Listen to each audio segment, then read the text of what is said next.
Om Ajnanatimidandasya Jnananjana Shalakaya Chakshurun Militam Dhena Tasmai Shri Gurave Namah. Om Namo Bhagavate Vasudevaya Narayanam Namaskritya Naram Chaiva Narottamam Devim Sarasatim Vyasam Tato Jayamutiraye. We're going to read from the Bhagavatam today, also from the Sri Brihat Bhagavatamrita. And this is the Laghu Bhagavatamrita written by Rupa Goswami. We are Rupanugas, followers of Srila Rupa Goswami. And in the spiritual world, he is Sri Rupa Manjari, an intimate associate of Srimati Radharani. And we know what we know about the process of devotional service because of him. And he has written a book, and somehow or other we ended up with it.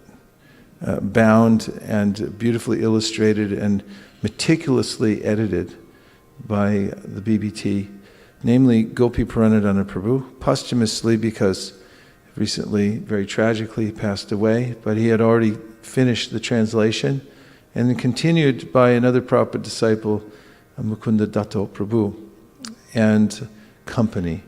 There's information in this book that is vital to the devotees in the Gaudiya Vaishnava Sampradaya. You'll notice that throughout Prabhupada's books, he quotes from the Sri Laghu Bhagavatamrita. And this gives the very concise but direct proof from the scriptures of why we worship Krishna as the Supreme Personality of Godhead. And if you can't answer that question, if confronted in an elevator, and do it very quickly, knowing exactly what you're talking about, you need to read this book. And even if you can, you should read the book because it gives the most proficient Shastric references, most useful Shastric references. And as Kaviraj Goswami writes in the Sri Chaitanya Charitamrita, that Siddhanta Balya Chita Nakara Alash, Iha Krishna Lage Sudrid Manash. That one should not procrastinate about reading such books or discussing them, or talking about the minute details of Krishna's position as the Supreme Personality of Godhead. Siddhanta, Balya Chitta. One should know the Siddhanta, which means that you have to know what it is and what it isn't. The great acharyas go to great lengths to do this. For instance, they give statements and then they give opposite statements to refute them, and then they answer those doubts, just so that we can very clearly have in mind why we're worshiping Krishna. There is a group of so-called devotees who take the process very cheaply. They're called sahajiyas, and they say, why read books? We just chant and cry. It's all an emotional process. But the followers of the Goswamis, followers of Srila Bhaktisiddhanta Saraswati Thakur and Srila A.C. Bhaktivedanta Swami Prabhupada, know that without following the Goswamis of Vrindavan, one cannot be successful in serving Lord Chaitanya Mahaprabhu. Without serving Lord Chaitanya Mahaprabhu, one cannot understand Radha and Krishna. It's impossible. And to follow the Goswamis of Vrindavan and all these other great acharyas, one should know the Shastras perfectly and completely. One should make a dedicated research, all these books. One should read the entire Srimad Bhagavatam multiple times, make it a goal before you leave this little teeny human body, frail body, to take in the verses of the Bhagavatam. How many times could you do in your lifetime? Maybe starting now. given that you're all in your 20s now? You could do 30 times. Say if you're going to live 30 more years, what if you made a goal and said, I'll read the Bhagavatam 30 more lives? If I'm going to live 30 years, if you're going to live 50 years, say, I read the Bhagavatam 50 times between now and when I leave. And how would you rearrange your life to do that? This is a science. And the more one understands this science, the more one enters within the Bhagavatam, one will realize how it's unlimited. And one then becomes absorbed in thinking about Krishna's pastimes. And as we just heard from the chapter Taraka Brahma Yoga, that this is very much necessary for the human being to be fully absorbed in thoughts of Krishna. So this book is now available. Actually, it's almost sold out. There was only a small number printed on the first printing, and I vowed to sell them all out here in America before the end of the year, and hopefully before the end of September.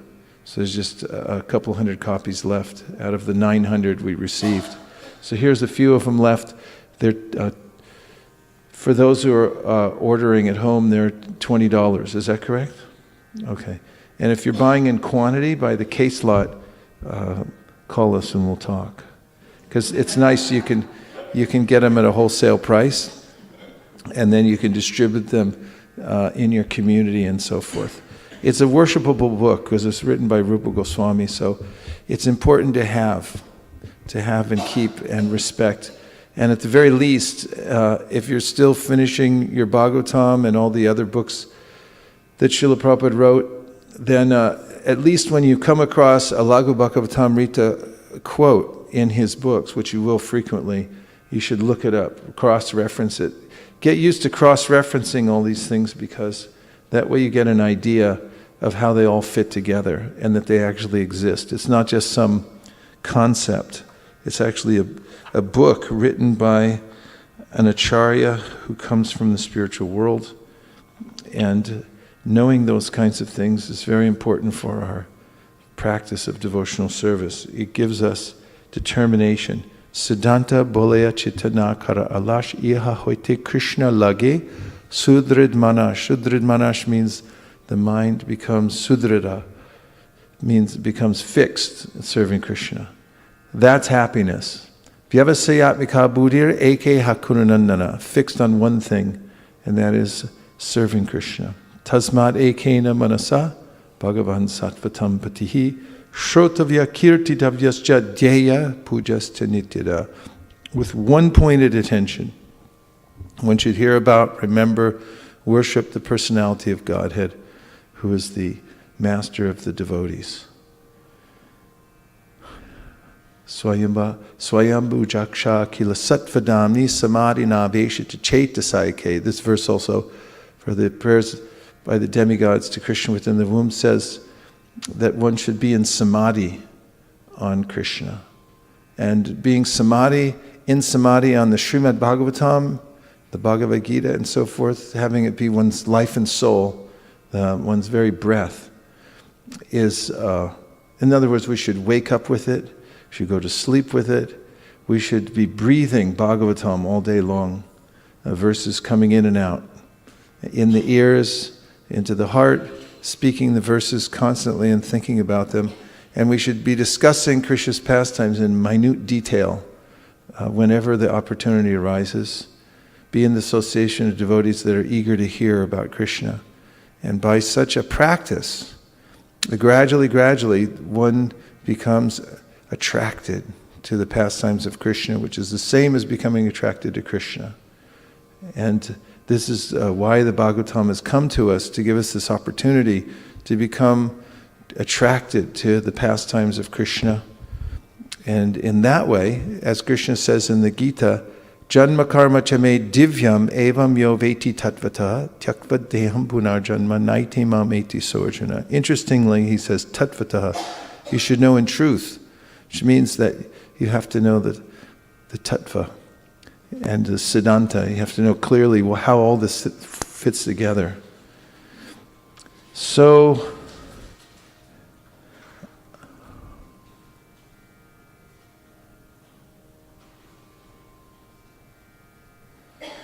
two things I mentioned in the title for this class, which we don't have too much time for today because there's an SASS coming up this morning in an hour, which is that some of the kids who are learning to present Bhagavatam will be coming up to give some short exposition on the philosophy of Krishna consciousness.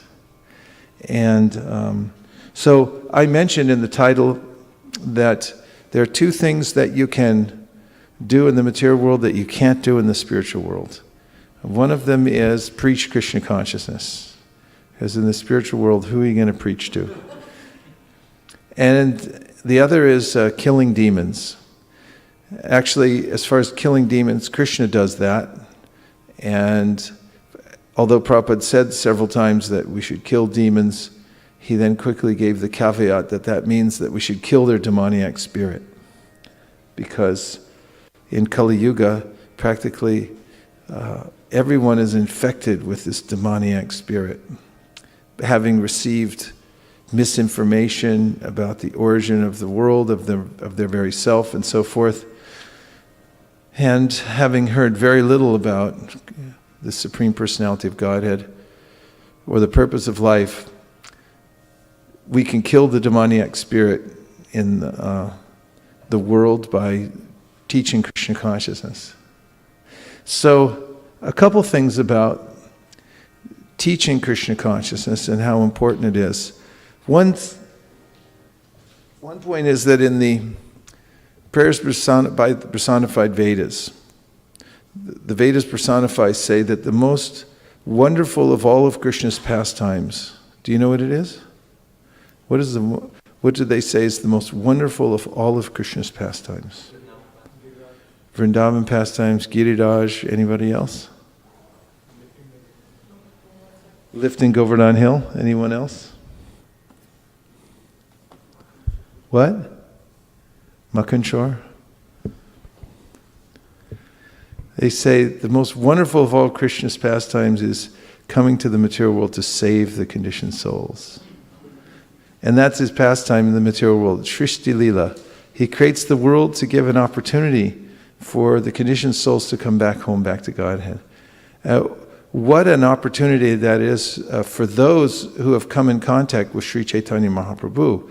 Just imagine, this is the most wonderful of all Krishna's pastimes, saving the conditioned souls. It's not easy either to pull one person out of the material world. It takes a lot of effort and consternation. So, because Chaitanya Mahaprabhu was fixed on this mission that give everyone Krishna consciousness, he told all of us to take this up, teach Krishna consciousness to others. And this will be the greatest kind of service that you can do. In the Gita, Krishna says that those who teach the message of Bhagavad Gita to others are most dear to me. And so, regarding this opportunity that we have, being that we're in the material world, since we have to hang around here anyway, it's a good idea to find out what one can do here to please the Supreme Personality of Godhead. So I'm going to read another small section from this book that somebody gave me.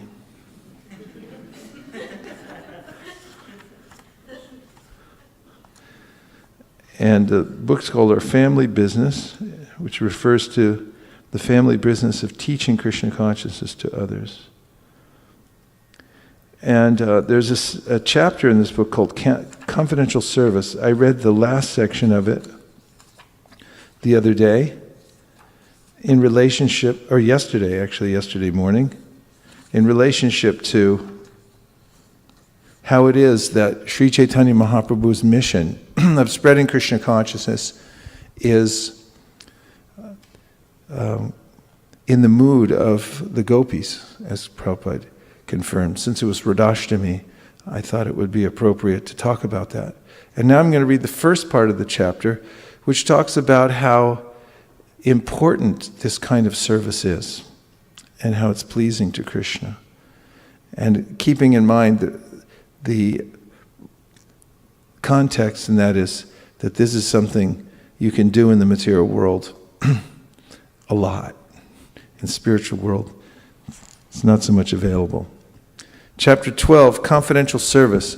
It was ink dark one Sunday at 4 a.m. a number of years ago when I slipped out of my apartment on Charnock Avenue in Los Angeles, California.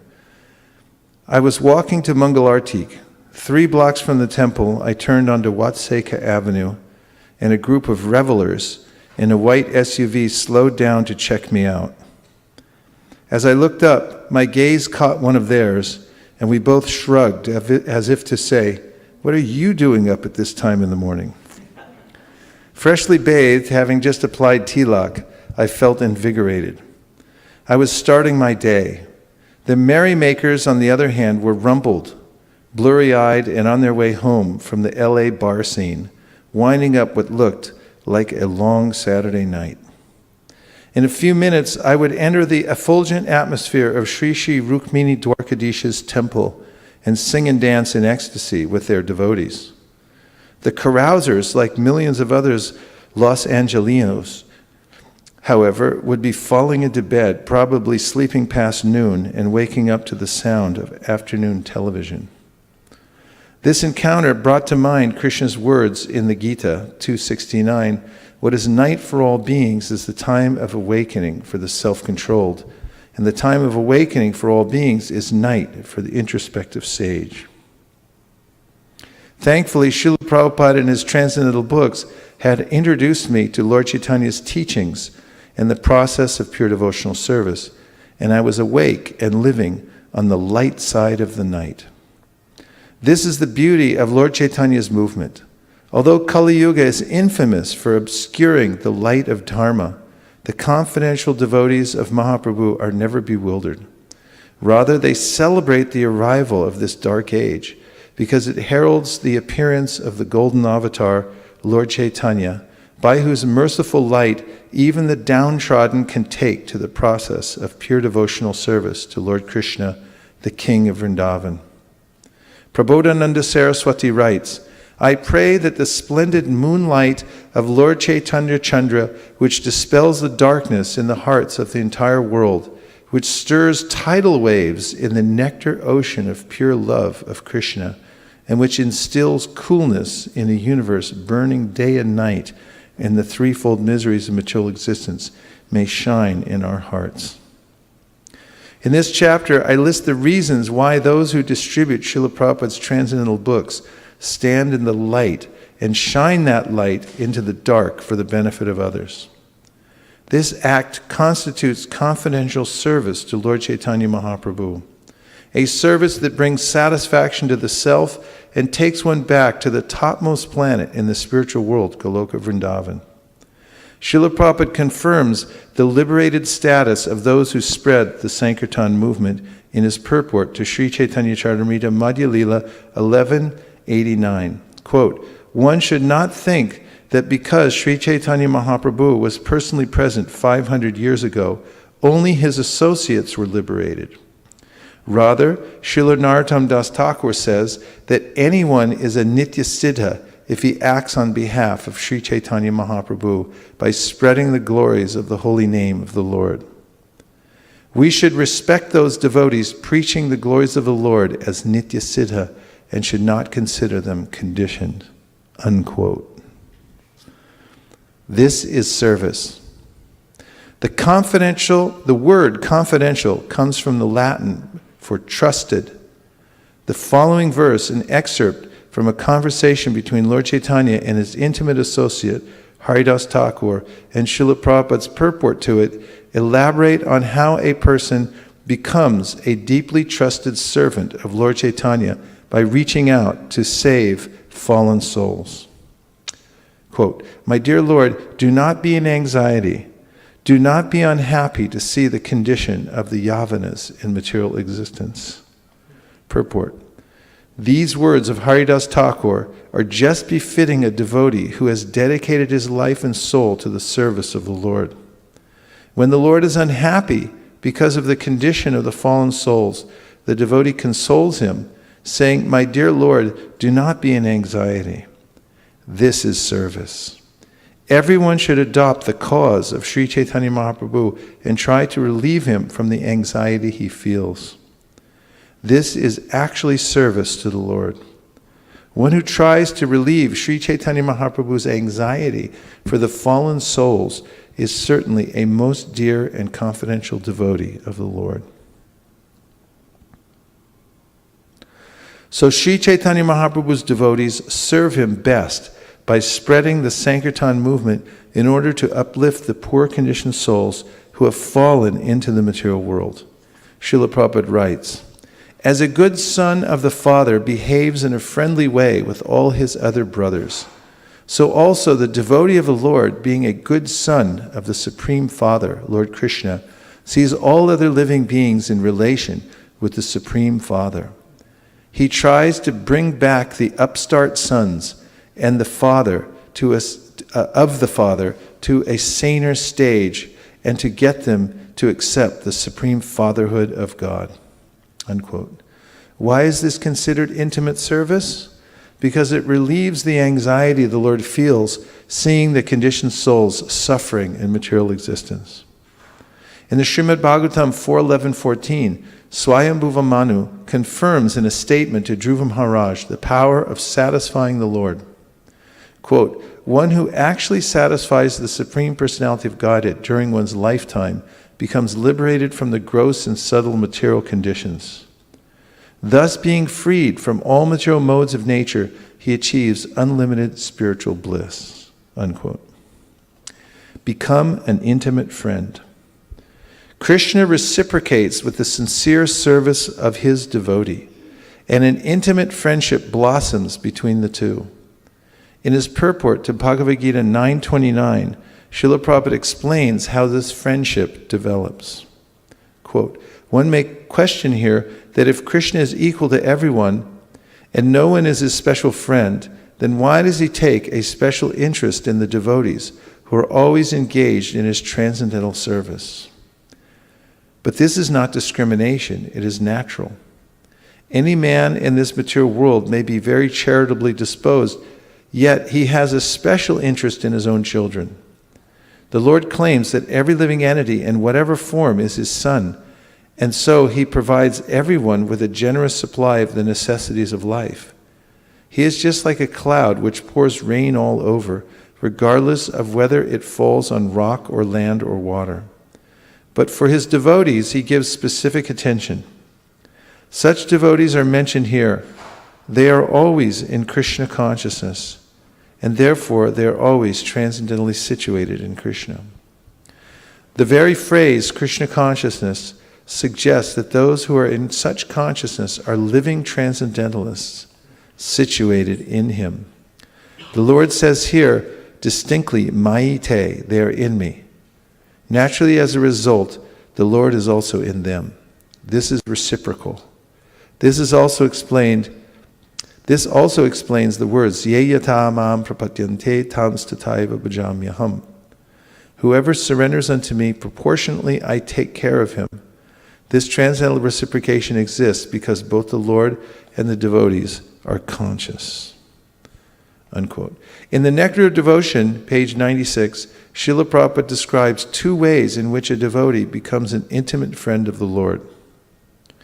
The first is to act as the confidential servant of the Lord, and the other is to act as the well-wisher of the Lord. Srila Prabhupada goes on to say that a devotee shows the first kind of friendship by systematically following the rules and regulations of devotional service, with faith that in doing so, he or she will reach the platform of transcendental life. And in that same section, Srila Prabhupada describes the second kind of friendship.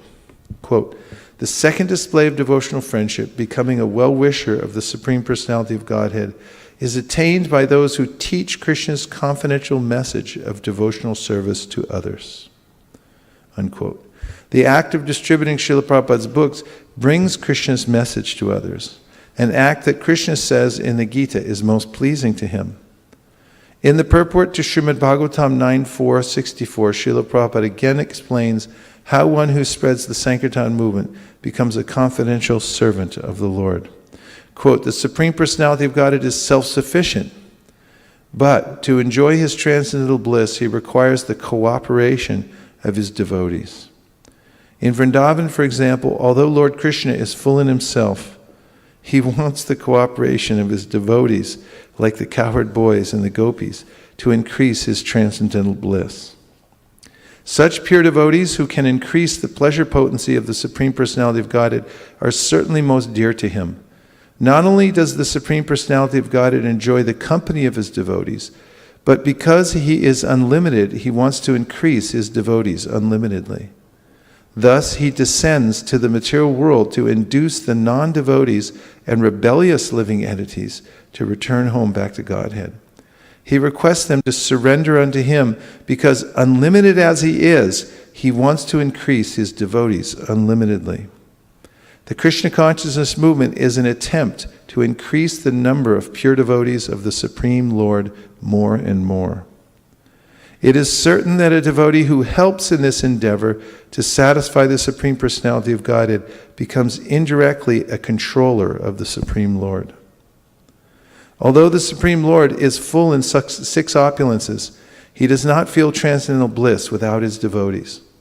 An example that may be cited in this regard is that if a very rich man does not have sons in a family, he does not feel happiness. Indeed, sometimes a rich man adopts a son to complete his happiness. The science of transcendental bliss is known to the pure devotee. Therefore, the pure devotee is always engaged in increasing the transcendental happiness of the Lord." Unquote.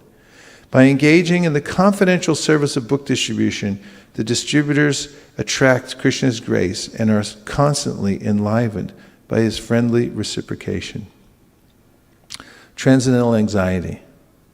Of course, distributing books is not without its challenges, and challenges produce anxiety in the mind and heart of the devotee. I have seen many a Sankirtan leader lose sleep from worrying about how to meet goals he or she has set for book distribution. Just as business persons become absorbed in developing plans to increase productivity and deal with the daily anxieties of reversals and problems, so do book distributors.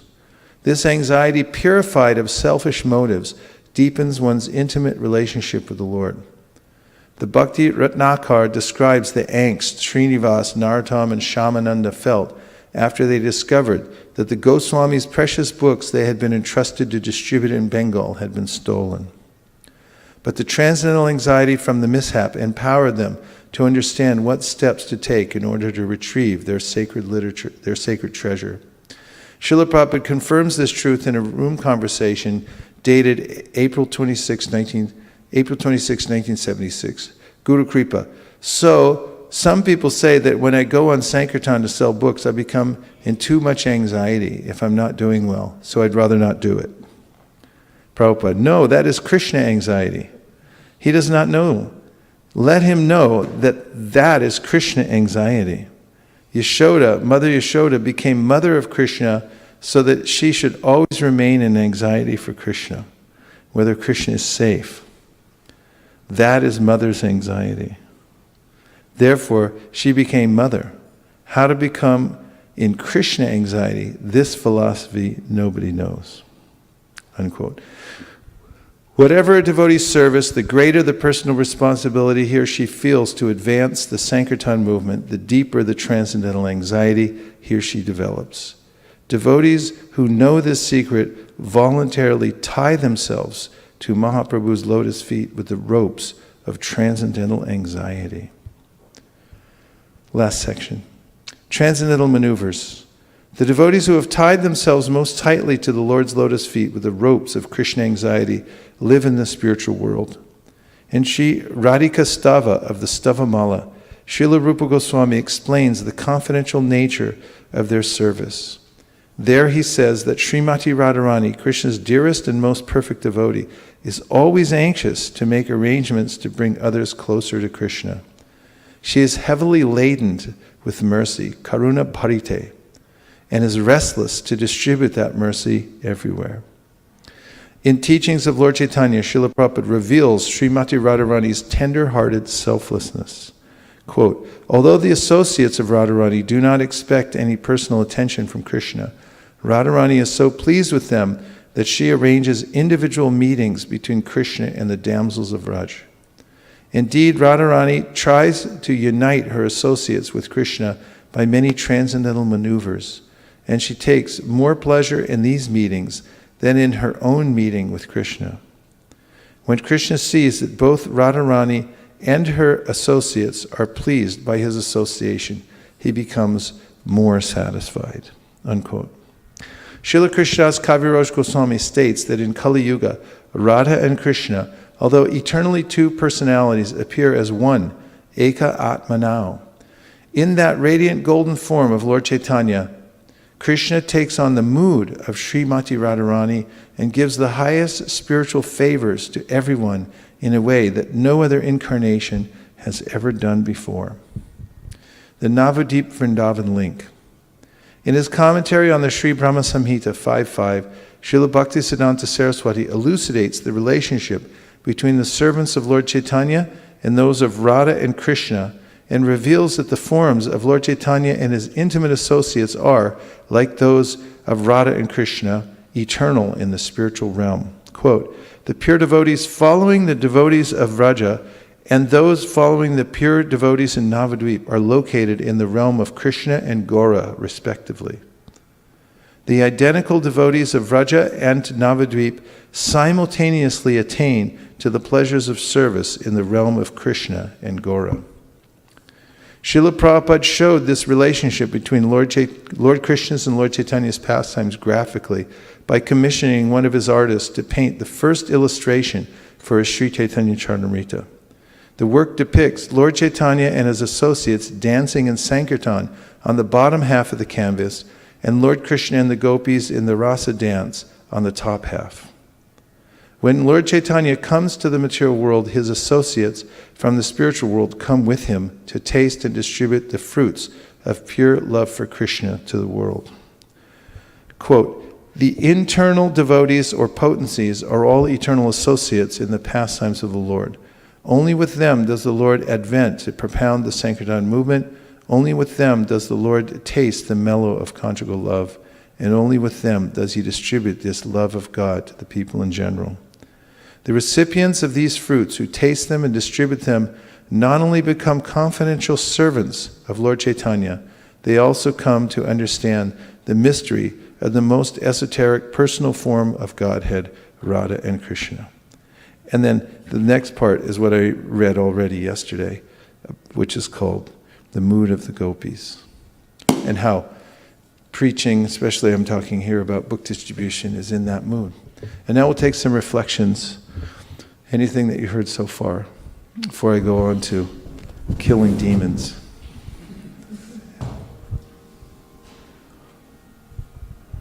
Mukharavind. Thank you for bringing such an important point about what we can't do in the spiritual world. And I like the point when you started that how we should completely absorb ourselves in and reading the Shastras, especially Bhagavatam, and see how many years you are remaining and what priority you are having, and how many times you can read and absorb yourself. Mm-hmm. So that is a nice instruction, and definitely the section. Thank you for reading such a sweet section from your book, Our Family Business. Especially how we are. I could see like how much grateful you have for Srila Prabhupada. Each and every line of the book is nothing more than Prabhupada's quote. And actually I just recall that, I miss so much reading of Prabhupada's book. There's so much things and everything is there in Prabhupada's book. It's just as we grow in our realizations, we see and we learn more from the books and absorb more. And one particular section that you wrote, like how Nitya Siddha, everyone, whoever is assisting is from, I think, Chaitanya Charitamrita Madhya Lila 11.89, in which you quoted that is how whoever is assisting Chaitanya Mahaprabhu, they're all Nitya Siddha devotee, they're not ordinary person. Yes. Thank you. And this is an app that I've been using on my phone for a while. It's called Time Notes. And whatever your goal is in the future. For instance, a while back before, it was like 2.5 years ago, I knew that my 60th birthday was coming up.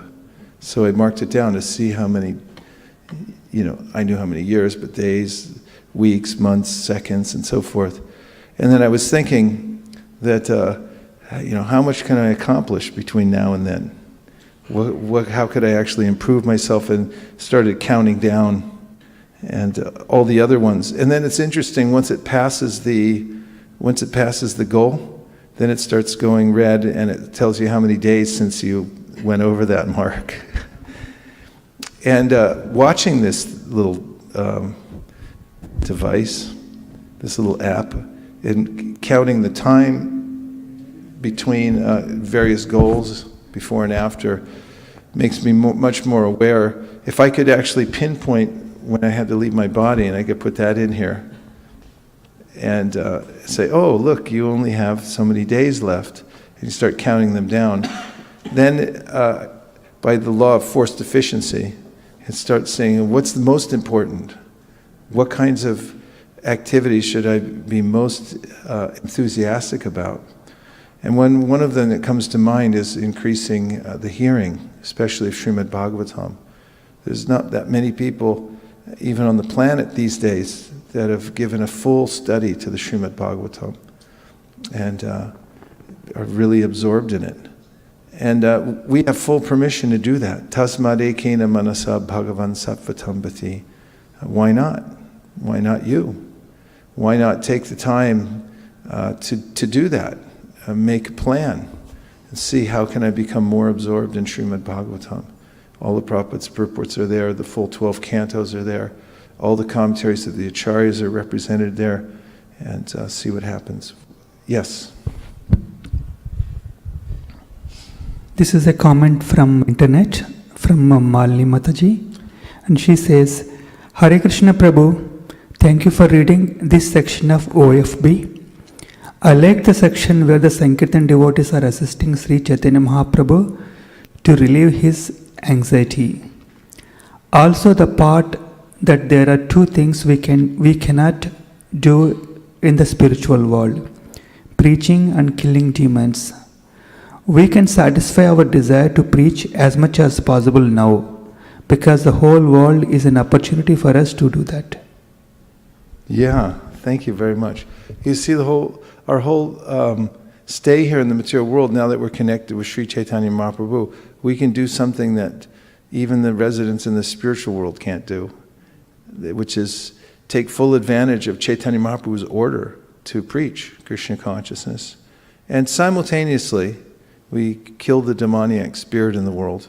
That's very much part of Krishna's program. Paritranaya sadhunam vinashaya chaduskritam dharma samstapanartaya sambhavami yuge yuge. He comes again and again to establish religious principles, to put his devotees in charge. He went through the whole exercise of the Kurukshetra battle just to make sure that Yudhishthira, the Pandavas, were back in charge, because he has a duty to make sure there's a facility in the material world for living entities to come up, to become advanced. And if you have, the kind of modern politicians that are now vying for power, you're not going to get that. They're all speculating wildly about how to do this and do that. Of course, Kali Yuga is a difficult time, but we can do our part to the best of our ability and be intimately connected with Krishna through his mission of spreading Krishna consciousness, of killing the demoniac spirit in the world. What else? Yes. I like the point where you told about the reason why, the most wonderful reason why Krishna comes to the world is to save the conditioned souls. Yeah, it's his. They say it's his most wonderful pastime. This pastime of saving the conditioned souls. Yeah. And the another point from the... And you're part of it. That's the wonderful thing. It's like you can you can join up and be part of that most wonderful pastime, saving the conditioned souls.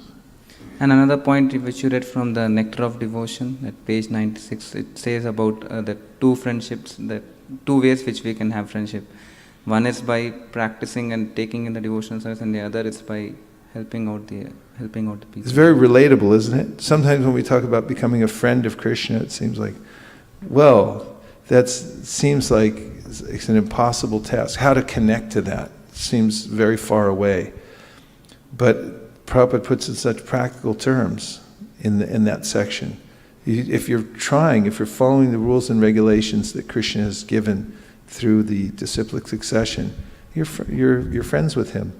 After all, I read last night, or I recited, Karmebhya parito hare pritya victim yurgyaninas, that the karmis are dear to Krishna. Those karmis that are following the karma kanda section of the Vedas, we may, from our perspective, say, well, that's Maya, they're only interested in material elevation. But because they're trying to follow the Vedas, even though they're materialistically motivated, they're still dear to Krishna. What to speak of those who have this Rajavidya, Rajaguyam, they have the most intimate understanding of what Krishna wants, and they're doing that. And following. Also, there's a verse that I read in conjunction with deity worship that says that those who don't follow the rules and regulations of the deity worship, they just concoct their own thing, or they cut all kinds of corners, they're my enemies. Because they're not interested in following what I have to say. Conversely, those who actually try to follow these things, sometimes the mind may say, oh, why don't I just be spontaneous and not do these rules? Oh, there was a devotee here once who, we asked him to do Mangalarti, and he came and he was an hour late. And I said, what are you doing? You can't do it an hour late. He goes, Krishna just accepts the love and it doesn't matter. And I was like, it does matter. Part of the love part means you show up on time. And so there's a way we can remember this by conforming our lives to the ways in which Krishna has described the rules has given the rules in the Panchatriki Vidi is a way of showing our friendship to Krishna. Saying, yeah, I'm going to live like by your rules, not by my own rules. And then the other point of teaching Krishna consciousness, then one becomes a friend to Krishna. And Prabhupada once gave the example of somebody who is a supporter of a famous man and goes around and gives all kinds of propaganda, glorifies the person, so that they can become more famous.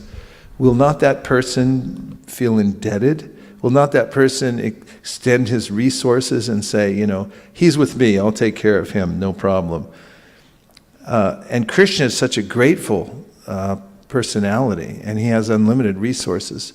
For those who dedicate themselves to this idea of spreading his fame all over the world, they become intimately connected with him right away. These are very practical and relatable items. Thanks for bringing that up. What else? Hansapriya, because she came in from the kitchen, has her apron on. If you're wearing an apron when you come in, you get priority. Thank you. Throw a little flour on your face, and you get moved to the front of the line. Two things I really liked. One, that you mentioned the importance of Laghu Bhagavatamrita. And it really dawned me that it's such a beautiful description that you gave, that how important is this book, this literature that is given to us by our acharyas. And you also made a point about the anxiety that we can help Krishna Chaitanya reveal his anxiety by taking a part of it. And I was thinking together that, like Gopi Pranadhana Prabhu gave us this and he left, and Krishna has given us all this beautiful mercy and he wants us to be part of it. And if we don't take advantage of it, just like Gopi Pranadhana Prabhu, he gave this book, but then he left. And here we have all this, and if we don't take advantage of it, we won't be able to help relieving the anxiety that Lord Chaitanya has. And it is a beautiful thing that he wants us to be part of it, even though we think that we are not qualified, I can't do much, I don't really need to take it seriously. But just like Gopi Pranadhana Prabhu, he just left. He left us, and so we have everything. And if we don't take it, we are almost gone. You know. Yeah. Thank you. Nice realizations. And just, you were saying how we may not feel qualified. I was reading a couple days ago about Trivakra. When Krishna goes to Mathura, he meets this hunchback woman who's carrying ointments for the king. And Krishna said, "What do you have there?" And she said, "Ointments, but it's for the king, but I'd rather give it to you. You're so handsome." And then, it's like, please help yourself. And Krishna, of course, as you know, he put his fingers like this and he straightened her out and she became a very beautiful woman. And then he went and visited her house and liberated her by his personal touch. And the acharyas mentioned there that it's amazing that all she did was offer a little ointment. It was the work that she was doing anyway, delivering the ointment, but she just had this sentiment like, you're so nice, you're beautiful, why don't you take this? And because of that one gesture, Krishna gave her such importance in his eternal Leela. And so no one can estimate the benefit that one gets from extending oneself selflessly. I mean, just like, we're working here in this little place in the center of Silicon Valley, and you clean the temple and then it becomes dusty, and the next day you clean it again, and we're doing so many services over and over and again. We can't estimate the value of using up a lifetime like this just for this dedication. Even one gesture, what to speak of a whole lifetime of this, and then finding out what's most dear to Krishna. And then just trying to do that, even if you don't feel yourself very proficient at it. As long as you try, Krishna will count that. He counts that sentiment that you're doing the best that you can. Ram Sundar. Thank you. So I really like the line where you said Krishna conscious movement is an attempt to increase pure devotees of the Lord. So that one line is like a big paradigm shift. We always focus on ourselves, but now we feel more responsible because we want to increase pure devotees. Yeah, and we say, I make one devotee at a time, beginning with myself. And the biggest project of all is to actually become a pure devotee oneself, using one's free will, because it's the most, in my opinion, interesting aspect of being a human being is you can actually come face to face with your free will. You can look it right in the face. It'll come up as on a movie screen. You say, this way or that way. And then you can be conscious, I get to decide. And it makes all the difference in the world. And then that it's the integrity that one shows to oneself, that I choose this way, I keep choosing this way for Krishna, even when I go home. In public, sometimes it's more compelling. It's like, yeah, I do like this. But when one goes home and is away, this is the advancement of a devotee who understands that Krishna is everywhere. The neophyte comes to the temple and says, Krishna's here, but when I go home, I'm good. I'm on my own now. But the devotees who are advanced, they see the universality of the deity. They see Krishna within everything and everywhere, and always feel that Krishna is witnessing their activities. And therefore, imagine the level of happiness that such a person feels by having complete fidelity. This is where real happiness comes from. Absolute 100% complete fidelity to Krishna and his desires and his injunctions 24 hours a day. And staying in tune with that at every second. This is real satisfaction. Ahaituki apratiyata. Then one can really feel satisfaction of the self. Never going out of tune. Ramananda Sakraprabhu. By the way, we welcome all the beautiful devotees who have joined us online today. Let's please say a big Hare Krishna for everyone. Hare Krishna! This is another comment from internet viewer, and he is Vaikuntha Nayak Prabhu. Vaikuntha Nayak. Dandavat Maharaja, all glories to Srila Prabhupada. The point I liked is Krishna is unlimited and he can enjoy with unlimited devotees. By preaching, we are helping increase Krishna's pleasure as he can interact with more and more devotees. Thank you very much, Vaikuntha Naik. Yes. So initially you said, when you showed the Laghu Bhagavatamrita that we should learn, and you said that, when we read Prabhupada's books, we should cross-reference, referencing between scriptures, because then we'll know that these are all real. It's not like something made up. So that's something Yeah, I mean, we have a sense that it's not something made up, but it makes it more tangible for us. And there's a term which you'll hear in Srinivasacharya's prayer about, or a song about the six Goswamis, Shastra Sunipuna.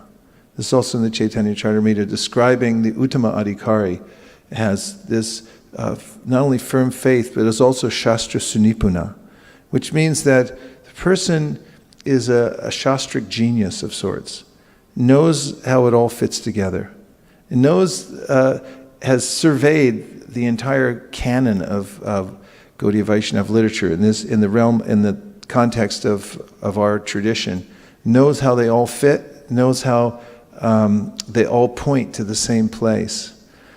This is vitally important. Therefore, Prabhupada, in the beginning, even when devotees were neophytes, they were first coming to the temple, he had 5 classes a day. Did you know that? 5 classes a day. Throughout the day, so devotees would come and they'd move into the temple. And then Mangal Artik, and then Bhagavatam class, and then Prashadam, and then there would be a Nectar Devotion class, and then in the evening there was a Gita class, in the afternoon somewhere there was a break for a Krishna book class, and there were these classes that would go on all day long because it's necessary to be firmly fixed in the practice to be Shastra Sunipuna. You have to imbibe all of the teachings and know where they all come from and know what they all mean, to actually be fully dedicated to the process of devotional service. Yes? Maharaj, I like the point of where he said that one should be breathing Bhagavatam all day long, and then we should discuss minute details of Krishna's pastimes, and that way one gets attracted to the pastimes of Krishna, which is similar to getting attracted to Krishna. Yes, Raghunath Bhatta Goswami was famous for singing Bhagavatam. That was his service.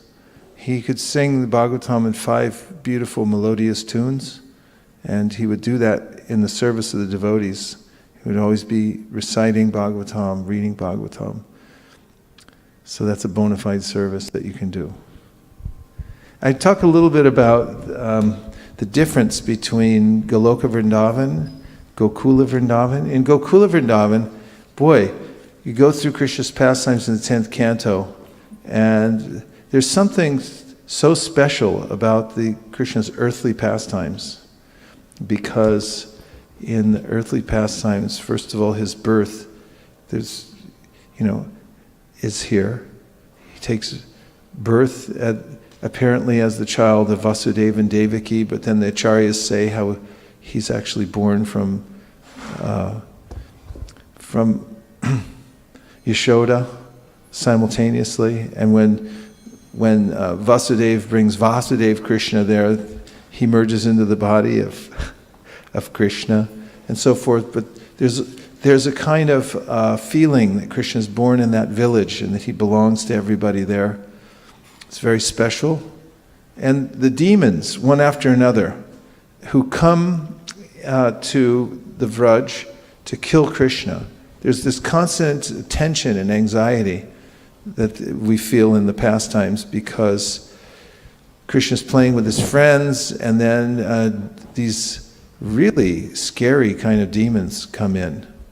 And Krishna roughs them up in really interesting ways. I mean, the descriptions in the Bhagavatam about he cracking their heads open, punching him in the mouth and then inflating his hand and things like that. The way he kills a Kuvalayapita by breaking off his tusk and beating him with it. And, of course, Balaram killing Tenukasura, that jackass. And So many pastimes that are there. And in Goloka, what are the pastimes for killing demons? There's different thoughts about that. I still have to find the reference, but I heard that Prabhupada said that in Goloka, there are no demons, but there are rumors about the demons. That the demons are coming and so forth. And in the Brihat Bhagavatamrita, Sanatana Goswami gives some description about the atmosphere in Goloka Vrindavan. And some of the ways in which Krishna performs his pastimes, including dealing with the demons, which is different from the way he deals with them here. You want to hear a little part of it? Yes. Abhishta Labha, the attainment of all desires. I mean, who wouldn't want to read that? Boy, if we had more time, we'd read the whole thing. But I'll just have to do excerpts because we are running out of time. This is from the Brihat Bhagavatamrita, Part 2, Volume 3, called The Glories of Goloka, Concluded. Starting on text 1, Sri Gopakumar said, following Narada's instructions here in Vraj, I went to see the many places of Sri Krishna's pastimes. I sang his names most dear to me. I sang about his pastimes loudly and sweetly. I focused my mind upon them, and I attained such a state of ecstasy and became so emotional that it embarrasses me even to think of it. How then can I describe this to anyone else?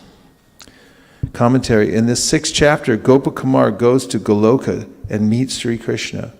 Krishna shows him special mercy, and Gopakumar joins the pastimes of that world. The first 5 verses show the good fortune Gopakumar gained by following the instructions of Sri Narada Muni. This good fortune will be his means of achieving Goloka. While visiting Sri Vrindavan on earth, Gopakumar saw with his own eyes Krishna performing his cowherd pastimes. As a result, Gopakumar's mind reached a rare level of ecstasy and manifested such exceptional states as unmada, divine madness. I spent my days and nights in great distress, always crying in a pitiful voice, not knowing whether the practice I had so long been following would lead me to happiness or cast me into an ocean of distress. Commentary. Is difficult for Gopakumar to describe his embarrassing state, but because of his special affection for the Mathura Brahmana, he will try to explain it to some extent. The Mathura Brahmana is his disciple. And Gopakumara came from the spiritual world just to guide this devotee home. It was Srimati Radharani's will that go and guide him. So Gopakumar came. See, the Mathura Brahmana was from a family of Shaktas. They worship Kamakya Devi. They're part of an area from Assam. And he was a very sincere but uneducated young boy, Brahmin. And in a dream, his deity, his family deity, Kamakya Devi, who's a deity of Durga, instructed him that he should chant this mantra. And he gave him a Krishna mantra. The mantra that we also get when we take this Diksha, and this very powerful mantra that one repeats 3 times a day. And so, actually he heard the instruction, he wasn't able to take it up, and then it got re-emphasized. I think Lord Shiva, Parvati appeared to him and said, take the mantra, it was given to you. So he begins to chant the mantra, and the mantra transports him in various ways. But because he doesn't have a guru, he's really haphazardly moving about by the power of the mantra. It shows also in this pastime, or in this context, how important it is to have a guru, because although he had the mantra, he didn't have the guru, and he was not very directed. So Srimati Radharani sent Gopakumar to come help this Brahmana, and he met him in Vrindavan. or rather the Mathura Brahmin met Gopakumar, because he went to Vrindavan and he heard some singing in the bushes, so he went there and he found this beautiful cowherd, and he thought it was Krishna. And he offered obeisances, and Gopakumar said, no, I'm not Krishna. I'm just a humble servant. But then he said, I'm going to tell you my story, because although Vaishnavas don't like to tell their own story, because it's so powerful to tell one's own story in Krishna consciousness, and it'll help you in your devotional service, I'm going to tell my story. So he's telling a story about how he went back to Godhead. And that's the subject of the 2/3 of this book, Brihat Bhagavatamrita. Gopakumar began his spiritual practice the day he left home as a young boy, and now all his practice seems to be reaching its culmination. But now he is uncertain whether the final result will be happy. Gopakumar expresses himself here as in a narrative present case. Thus he says, na ved me, literally, I do not know. But this clearly implies that this doubt has been with him for a long time and will continue for some time more. I couldn't tell whether I was living in the flames of a forest fire or in the supreme nectar of the clear, cool waters of the Jamuna. Sometimes I thought I had fallen into the hands of some great deceiver. I was always submerged in a vast ocean of misery. Not even a drop of happiness ever touched me.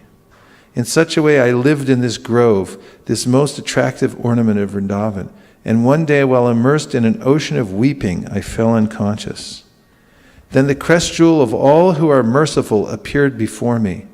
With his own lotus hand, a hand cool like nectar, and always pleased to hold his flute, he wiped the dust from my limbs. It wasn't easy, but that greatest of cheats playfully stirred me back to consciousness by filling my nostrils with his unique heady fragrances, which I had never known before. Commentary. Sri Madan Gopal Dev appeared in person before Gopakumar to award him the highest perfection. Gopakumar was in a deep swoon, oblivious to everything around him, but Krishna's presence awakened one of his senses, namely the sense of smell. Because Krishna, the most expert enchanter, knows very well how to stir the senses of even an unconscious person, Gopakumar wants to acknowledge Krishna's omniscience by speaking of him as Mahabhignavara, the best of those who know everything.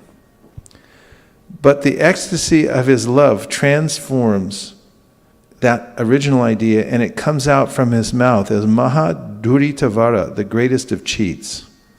Gopakumar's ecstasy forces him to reason. Although Krishna may now be wiping my body with his own hands, soon enough that same Krishna is just as likely to abandon me.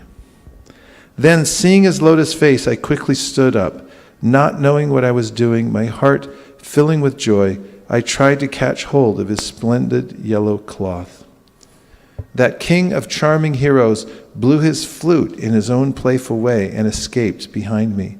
Suddenly he stepped into a grove, and alas, although I ran about looking, I couldn't find him. He had disappeared. Unable to see him, I fainted and fell into the swift current of the Jamuna. As it forcefully carried me away, I seemed to regain normal awareness and looked around. Commentary. Gopakumar says that he seemed to regain consciousness. Labva iva sangyam. Because he had not actually lost his awareness, his fainting was not a material disturbance, but an external symptom of ecstasy. His recovery of normal consciousness was also only apparent because the abnormal bewilderment of his prema had still not subsided. 2 verses later, he will describe his collecting his wits, which shows that now, at this earlier moment, he was still disoriented. I saw myself being transported to another place, along some wonderful path, by a vehicle flying faster than the mind and higher than one could imagine. Commentary. Gopakumar couldn't identify the vehicle that took him away, so he refers to it as a certain vehicle, yanena kinapi. He could only say that it was moving upward at a speed greater than that of the mind. The path the vehicle took was also unfamiliar and not able to be identified. So Gopakumar could only describe it as most amazing. It was utterly different from any road he had ever traveled before. The scenic route. Take the scenic route. So that's an airplane taking him back to Goloka. So from there, just in summary, because I have 5 minutes, he comes to Goloka Dham. And there, he can't discern any difference between what it looks like in Gokula and what it looks like in Goloka. And he meets the various residents there. And at first he takes some of them to be rude because they won't speak to him. And then he finds out that actually they're stunned in ecstasy. It's one of the symptoms of this prema. They can't speak because it's the daytime and Krishna's away in the forest, and out of separation they're like speechless. And in this section also, Sanatana Goswami talks about some of the pastimes Krishna performs there in the spiritual world.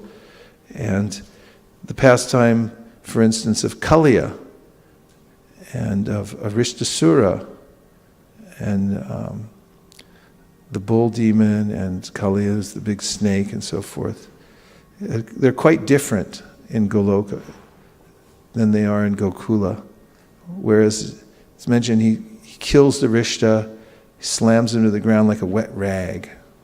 We read that story when I was in Vrindavan about 5 years ago. I was with Omkar, and one day we were on the Govardhan Parikram. We walk around in the morning, and then we were walking by one little shop, and there was some woman in there, and she had this wet rag, and she was smashing it on the ground.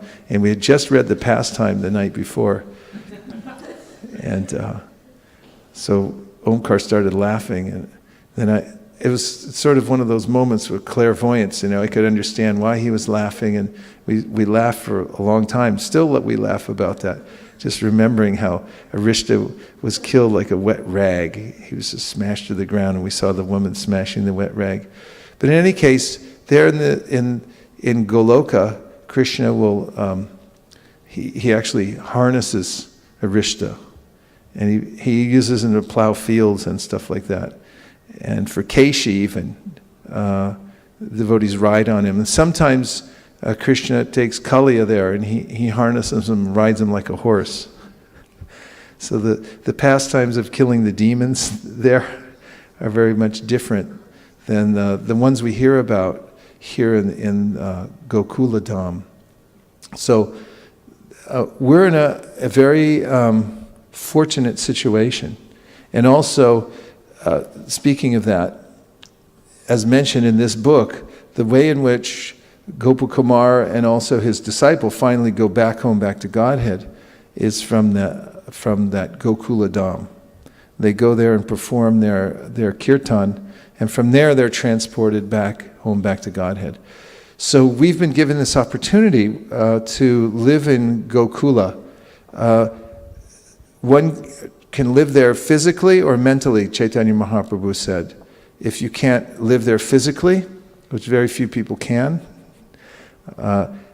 you can cultivate that same mood and live there in your mind 24 hours a day. And that's what we can get by association with devotees who have imbibed that mood, and by associating with the Srimad Bhagavatam, especially Prabhupada's purports, will perfectly guide us to that mood of living in Gokula Dham. That should be an ache within our heart, that we're feeling separation from that Dham, thinking of Govardhan Hill, remembering the residents of Vrindavan and their pastimes. If one fans that spark by hearing Srimad Bhagavatam, the association of like-minded devotees who are more advanced than oneself, then gradually that turns into a flame, and it becomes a burning fire within one's heart, that one is feeling separation from that Dham. This is necessary. This actually has to be done. It's not a casual process, devotional service, but one has to develop this intense desire. Krishna Bhakti Ras Bhavito Mati, Kriyatam yadi kritopi labhyate, tatalolyam apimulyam ekalam, janmakoti sukratirna labhyate. There's one price to pay for attaining Krishna Bhakti. It's not a cheap thing. It's lolyam. One must have intense greed to attain it. And it can't be had in millions of lifetimes by performing pious activities. One has to get it by service to the 100% pure devotees and by hearing Srimad Bhagavatam constantly. That means nityam bhagavata sevaya. 24 hours a day one has to hear the Bhagavatam, breathe the Bhagavatam. And now we're going to hear from some of those sages who have come here to this Naimasaranya of Silicon Valley. This is the exact center of Silicon Valley, which we strategically marked out. What? Is it? Okay. We'll take a few reflections then. 9:45, I've just been informed. I did not know that. Because I had some... I just wanted to read you a little part of this, but in the meantime, please go ahead for a few reflections. As to not become monotonous from my side. So Maharaj, when I was coming to the temple on the way, when I was hearing the constant reminder about how many years we have left in our life and how much we can really do and how many times we can read Srimad Bhagavatam. So yesterday in Radhashtami, in the night when I was talking to Kameshwari Mataji, we have very few Radhashtamis in our life. So this was one of them. So we just relished that part, but then this is a constant reminder, time is running really fast, really fast. So when I was driving, my mind was like thinking, we need to rush to focus the right things. So just appreciate that. Yeah, this is a sign of advancement called avyarta kalatvam, which means that the devotee doesn't want to fully aware of the gift of human life, fully aware of the precarious situation in the material world, and fully aware of the value of being in contact with the holy name and the Srimad Bhagavatam. And because of that, devotee actually becomes greedy, as much as a big businessman who realizes his potential for earning money doesn't want to be away from the trading floor ever. Is always in contact, has all kinds of devices so he can stay in contact because he's making money and that's his main concern. So devotees have that same mood, only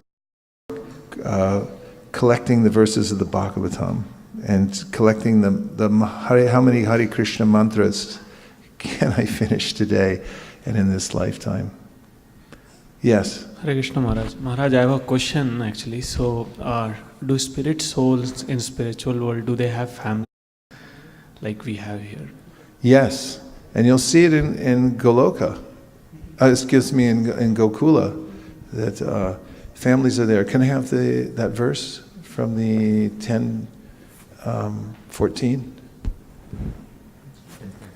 10th canto, 14th chapter. And until one's becomes a devotee of Krishna, then one's family becomes they're like foot shackles. One's attachments. So yes, you can see in Gokula residents there, they're very attached householders, but their whole lives are so dedicated to Krishna. That attachment is glorious.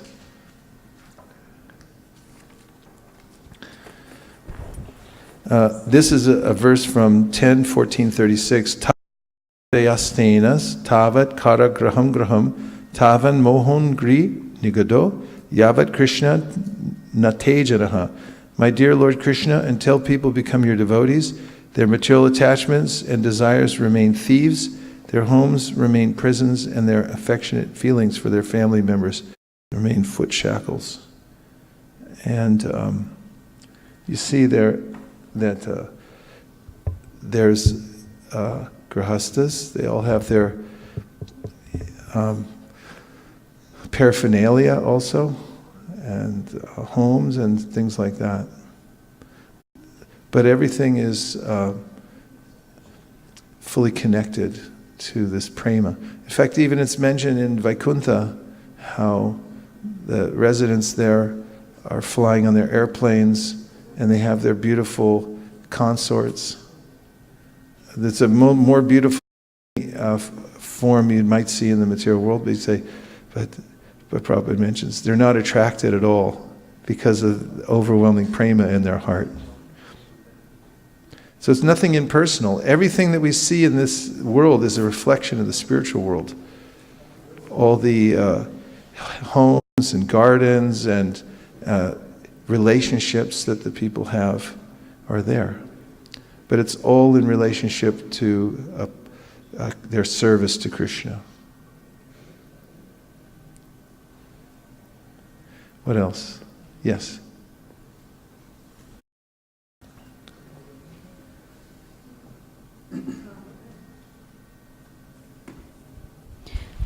Thinking about what Gopakumar went through, the emotions. And yesterday I was reading about the section in Chaitanya Charitamrita about Vipralamba. And I was thinking, how is it possible for a devotee to understand the Vipralamba Bhav when we haven't even met Krishna yet? Kaviraj Goswami says, it's like if you've ever been bitten by a snake, which there's a searing pain from the poison. And at the same time, if someone's pouring nectar on your head, he said it's like that. It's like at once, at the same time, the searing pain and nectar being poured on the head. So, yeah, this Vipralamba is actually highly valued. Shri Chaitanya Mahaprabhu taught. Let's think about Vipralamba. When there's union, you're there and there's one Krishna. You're there with Krishna and there he is.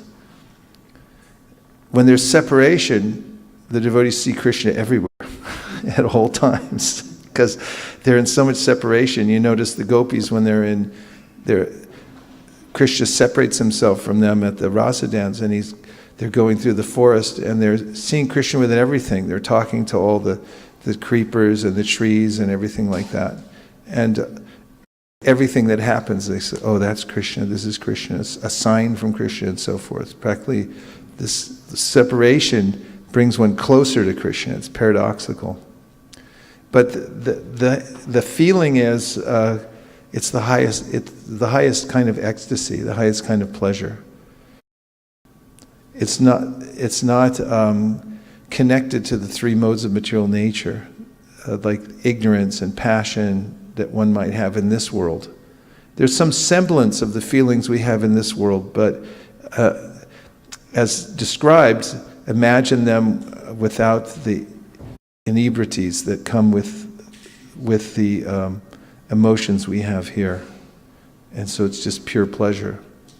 But it's intensified in different ways, especially by separation. Yes.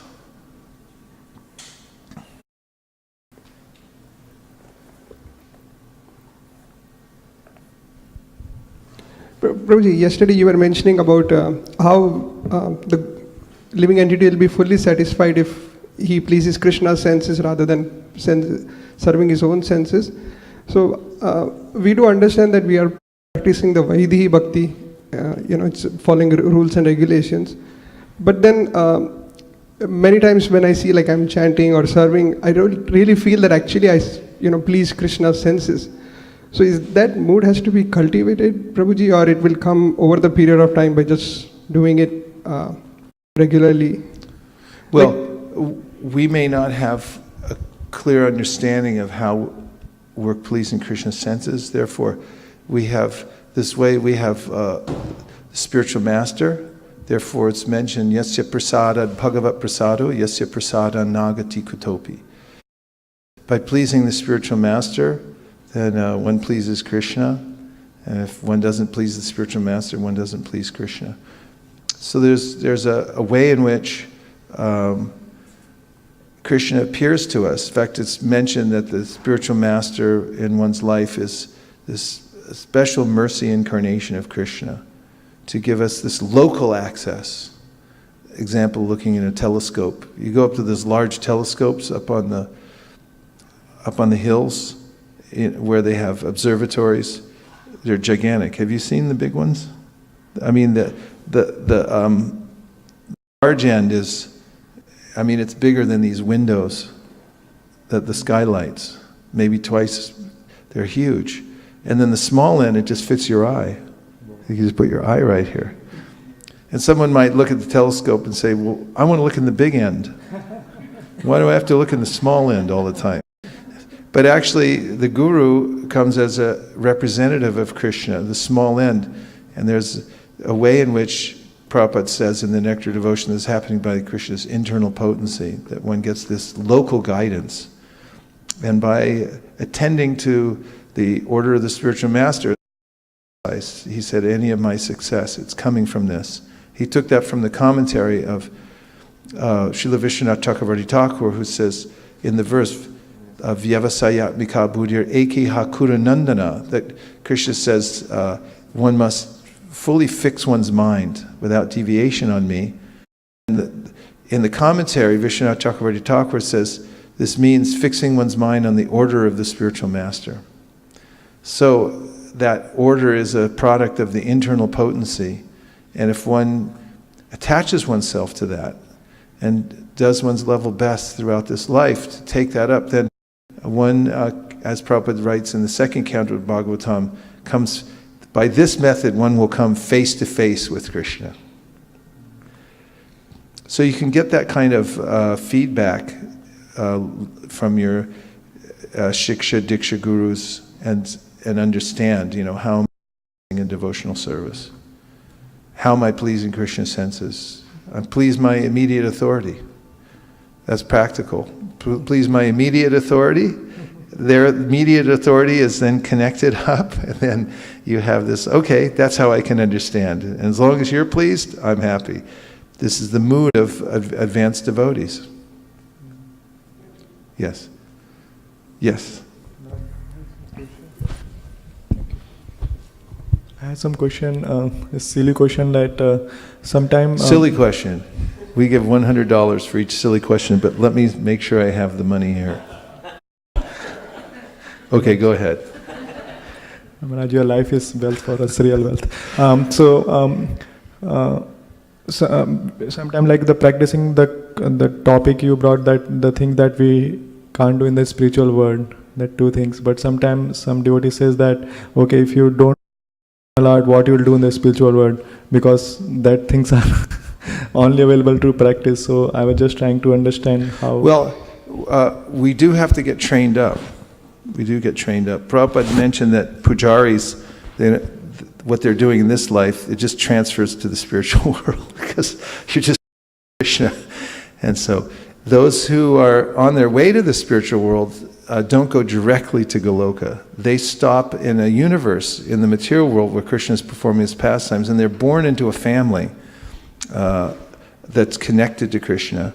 And there they learn what their service is. They trained up in their service there, and then they become, eligible to enter into the service in the spiritual world. So they make a stop on the way there. Does that answer your question? So we have both. Service is not available here? Can you explain real quick? Got 1 minute left. Sorry, the preaching that you tell that the preaching things and... Oh, I see, because you say it doesn't match up to... this is a kind of kirtan that we're doing, actually.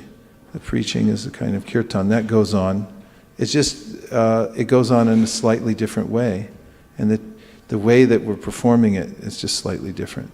That's all. But the mood of it and the service aspect of glorifying Krishna, that goes on constantly in the... So it also transfers over. As I mentioned in this one chapter of how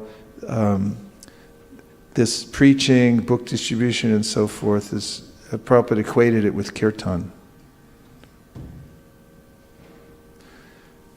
Are you going to speak today? You do? Okay. There's 1 minute left. I keep saying that. When you were talking about the Srimati Radharani's restless to give mercy to other people. I remember the story that I heard yesterday. So basically, there's some children who were beating a jackal. The jackal fell into a hole, and the children put like fire around it, and the jackal was screaming in pain. So Srimati Radharani, at the time she was in Radhakund, and she heard the jackal screaming. So she sent to help the jackal. So Lalita chastised all the children and sent them away. She personally put out the fire, and she brought the jackal to Srimati Radharani, and the jackal fell at her feet for saving his life. And next week, Vrindavan is going to be giving a Bhagavat Saptah here. Thank you very much for that. His Grace Vaisesika Prabhu ki Jai. Srila Prabhupada ki Jai. Gaur Bhakta Vrinda ki Jai. Gaur Premanand. Nachari Armarman, Nachari Armarman, Nachari Armarman, hey, Nachari Armarman, Nachari Armarman, Nachari Armarman, Nachari Armarman.